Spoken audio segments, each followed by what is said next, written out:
My name's Corby Federoff. I work for the Office of the Physical Plant here at Penn State University as an arborist. Every day is pretty much something new for the most part.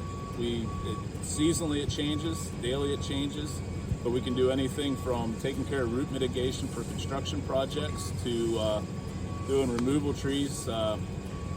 We prune deadwood over top of sidewalks, just maintain the health of the trees, and so we can be fertilizing, we can be doing integrated pest management, we can be pruning, actually being up in the tree climbing, and so it ranges from a little bit of everything.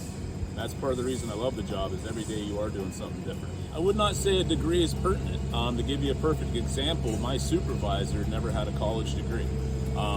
He just took that position and he just started on doing line clearance and wanted to learn more and get better, and started moving more toward municipal arborist work, and continued his education on a regular basis through seminars, through online training, and just book reading. And so a college degree isn't absolutely necessary.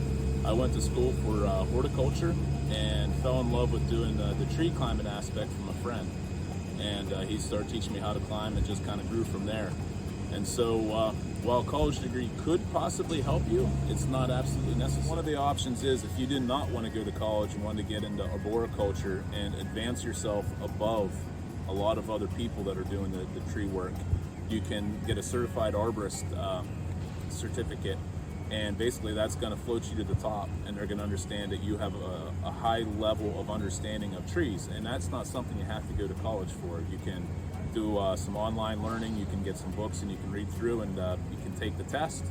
And you have to have 2 years, I believe, of minimum experience to be able to even take the test. And so you can work with the local arborist, tree guy, get some on-the-job training on top of your evening work and education on your own, and then you can take the test, and you'll be able to start working your way up the chain, so to speak, or up the ladder, and be able to just separate yourself out from a lot of other tree guys. Background in horticulture, or at least an interest in it, is huge. Understanding how trees grow is paramount to understanding what you're doing and why you're doing what you're doing. And so that's it's a huge plus. As far as other skills, if you're going to be a climbing arborist, you need to be somewhat physical shape, especially to get started, and not a huge fear of heights. You need to have a healthy respect of them, but not a fear of heights. It's my coworkers. They're an awesome group of guys, and it's just fun to work with them day in, day out. But also just the variety. As I mentioned before, one day we'll be taking care of the root system on construction trees, trees that are around construction. And the next day we're taking down a large elm tree, and then the next day we might be doing chemical applications to preserve trees, to keep them around. And so it's a variety. You're never doing the same thing day in, day out. It's very, very seldom that things get monotonous. If you like being outside, you like dealing with the elements, whatever climate that you're in, 365 days a year, it can be a job for you. It's physically demanding, it can be mentally demanding, and the cool thing about it is you can take it any which direction.